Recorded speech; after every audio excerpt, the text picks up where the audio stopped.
Today, we are going to talk about something that's going to save you a ton of money. Now, I'm not talking about cutting your morning coffee or eating ramen every single night. We're going to talk about real things that are silently destroying your wealth. I'm all about spending money on things that you personally value, but there are a lot of things that we're going to call silent killers that you are spending tons of money on, sometimes hundreds of thousands of dollars on throughout your life, and you don't realize how much it's costing you. Those are the ones that we're going to focus on. 24 items so you can rapid check the ones that you need to cross out of your life to put tons of money back in your pocket. Number one is paying a 1% fee to your financial advisor. People don't realize how much a 1% fee can actually be. Yeah, if you give them $100,000, that's only $1,000 the first year. But as that $100,000 grows to $500,000, it turns into $5,000. What's crazy though is if you look at the compounded cost of what that's actually costing you, it's pretty mind-blowing. If you had a $1 million portfolio when you retire, and let's say that that portfolio was 30 years with a financial advisor, over your lifetime, that 1% fee will equate to 28% of your total earnings in your portfolio over your lifetime because of the compounded amount of money that it takes. It takes $1,000 the first year, maybe $2,000, then $3,000, $4,000, $5,000.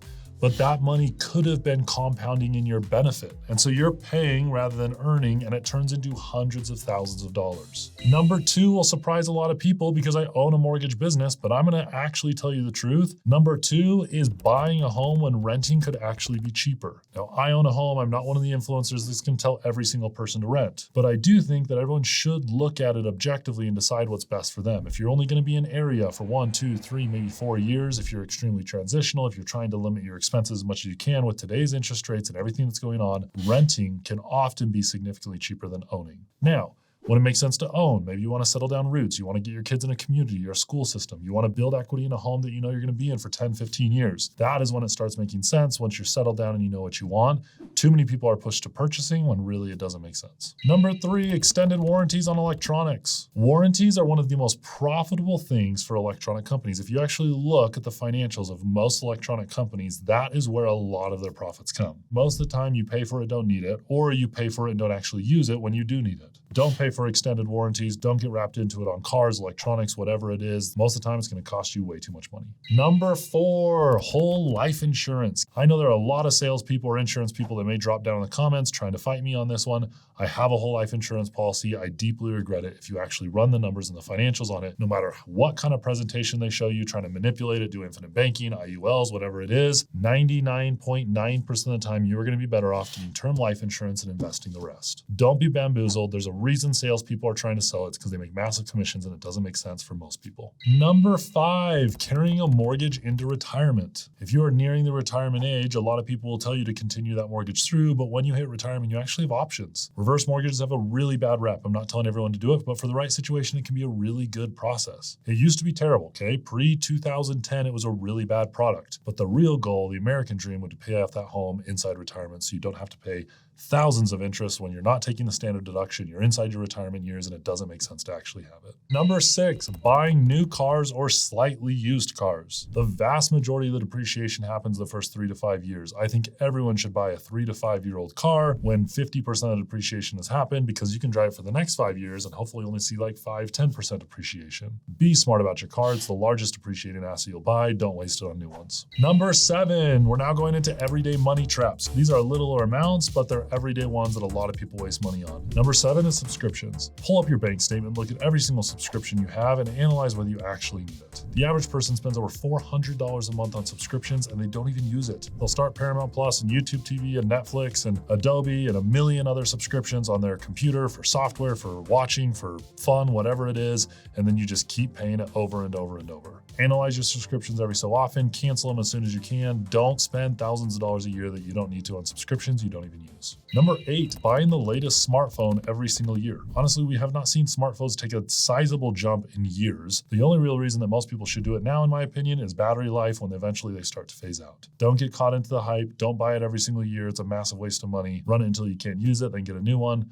But don't buy it every single year. Number nine is actually buying cheap products multiple times. I'm a huge proponent of buying once nice rather than poor multiple times. So many people will buy really poor clothes or really poor furniture or really poor whatever it is, and they end up spending more money over the next 2, 3, 4, 5 years because they have to buy it 5 times, where if they would have bought once nice, they would have been set. Analyze the things you use most in your life. Don't buy it cheap, buy something that will last. Little tip here, I love the subreddit Buyer for Life. Number 10, buying groceries without a plan. Never go go on an empty stomach, and don't walk in there without actually knowing what you're going to cook throughout the entire week. If you just start chucking stuff in your cart, you're going to spend way too much money every single week when you don't need to, and when food costs have gone through the roof the last 4 or 5 years. Number 11 is credit card balances. Everyone doesn't think they carry a credit card balance, but a lot of people, the majority of Americans do. Just pay it off every single month. Figure out how to live within your means, get rid of credit card debt, and don't pay pointless interest on your credit cards. Number 12, kind of like subscriptions, but we're going gyms. Gyms make a killing in America by signing people up that never actually use their services. The average American spends $180 every single year on unused gym memberships. Cancel it if you're not using it and go to month if you are, so you can cancel it when you stop using it. Now, I'm flying through these, Kay. We're going to keep going back through this, but I think it is so important to get inside of groups where people will actually help you with this stuff. That's the whole reason I created Foundations. My goal in Foundations is to turn every single person in there into a millionaire and doing it through smart money decisions. We go A to Z. We help you with budgeting. We actually have subscription cancelers in there that will do it for free. You only pay them if you save money. We have so much in there that is dedicated to those early phases, but then we help you also on the back end. We help you invest, get access to private market deals, cryptocurrency, open 5 accounts, everything like that. Get around a community that can help you with your finances like Foundations. There's a link down in the description below if you want to look at it. Click the link, surround yourself with people, because the saying is true. The people that you spend the most time around are who you're going to turn into. Number 14, this is part of the next category. Things that look like investments but are actually terrible investments and you should never touch them. And 14, starting off strong, are timeshares. Do not buy a timeshare, okay? I don't care who you talk to that tells you they're amazing or what salesperson. You're not buying real estate. They don't appreciate. They're extremely difficult to get out of. They wreck your credit. I have seen so many horror stories with timeshares. I would not touch them with a 10-foot pole. Number 15 on the investment vein are cryptocurrencies you don't understand. I am a huge proponent of Bitcoin. I invested before it was even $1,000. I've been talking about it for years. I think people should look at crypto, but don't look at the meme coins. Don't invest in stuff you don't understand. If you cannot conceptually understand it and explain it to another person on why it provides real tangible value, don't touch it inside the cryptocurrency world. Number 16, super similar, don't day trade penny stocks. I've done it. Everyone's done it. Don't do it. You'll lose money. You can talk to real option traders that do it full time for 10, 15, 20 years and make money. Every single one of them will tell you it takes 2 to 3 years of losing money before you can consistently rely on actually trading and making money. Most people get lucky for a week, a month, 2 months, 3 months, 4 months, but eventually you're going to get extremely burned. Just don't go down that rabbit hole. Don't do it. Number 17, I'm sorry to everyone out there I offend with this one, but don't do MLMs. Multi-level marketing just does not work. Conceptually speaking, for multi-level marketing, the only way that it works is if you overpay for a good. If you have to pay commissions to multiple people to actually use a good, there are too many people making money on that good could be created cheaper,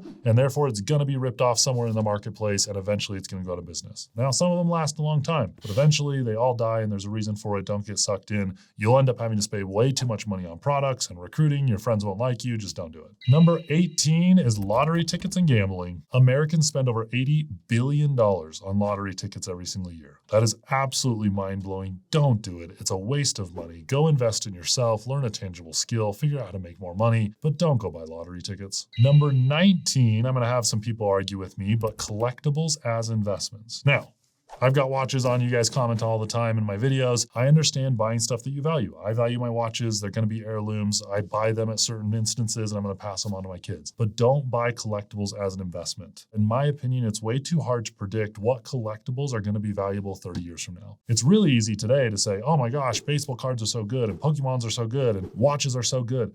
But who the heck knows what's going to be good 30 years from now? It's easy to look backwards and say that worked. It's really hard to look forward and predict what will work. And next part 4, we're doing status purchases that are a complete waste of money. And so number 20 is going to be luxury travel. I love to travel. I'm a massive proponent of investing. And investing is not just money. Okay, that's investing in yourself, that's investing in your loved one, that's investing in experiences, investing in your kids, and investing money. What I don't believe is that you should pay massive amounts to do it. I went years, traveled the world completely free, using credit card points, hacking, doing everything me and my wife could to get around the world. When you get to a point where you want to enjoy luxury travel, go for it. But if you're in the earning phase, if you're in the learning phase and you're trying to grow your net worth, it's It's a massive waste of money. Don't do it. Number 21 are designer clothes. The average income of someone that owns a Gucci purse is $81,000. You are being sold to. They spend billions of dollars, trillions of dollars every single year trying to market to you to convince you that buying their good gives you a certain status symbol. It is not the truth. If you look at almost every single millionaire and billionaire, you will never see a logo on their clothes. True wealth buys good quality stuff that is not logoed out. Don't be sold to and buy designer goods. Number 22, I am guilty of through and through, but so many people lose so much money every single week, and that's eating out multiple times a week. Once again, when you get to a certain point, maybe it's something that you want to do. Don't do it when you're in the wealth building phase. Wake up 5 minutes earlier, make yourself a lunch. Don't buy the $15 Subway sandwich or whatever it costs today, because that $15 a day compounded can turn into a lot of money. Don't waste it, be smart. We got 2 more and then we'll wrap this thing up. Number 23 is becoming house poor, buying a bigger house than you can actually afford. Now, in a mortgage company, we do thousands of loans every single year, and without fail, people are always trying to stretch their budget higher than I would personally tell them to. Buy a home you can actually afford so that you can invest every dollar that you possibly can. Home sizes are getting bigger and bigger. What's fascinating is the average home is the biggest it's ever been, over 2,500 square feet. But on the flip side, families are having less kids and they're actually shrinking. Bigger homes, smaller families doesn't make sense. It's because all of us are being marketed to. Don't do it. Buy a home you can actually afford. And the last one, number 24, is extravagant weddings. There was a billionaire that I heard say this one time, and I thought it was fascinating. If you want to make money, create a product around birth, marriage, or death, and no one will look at a price tag.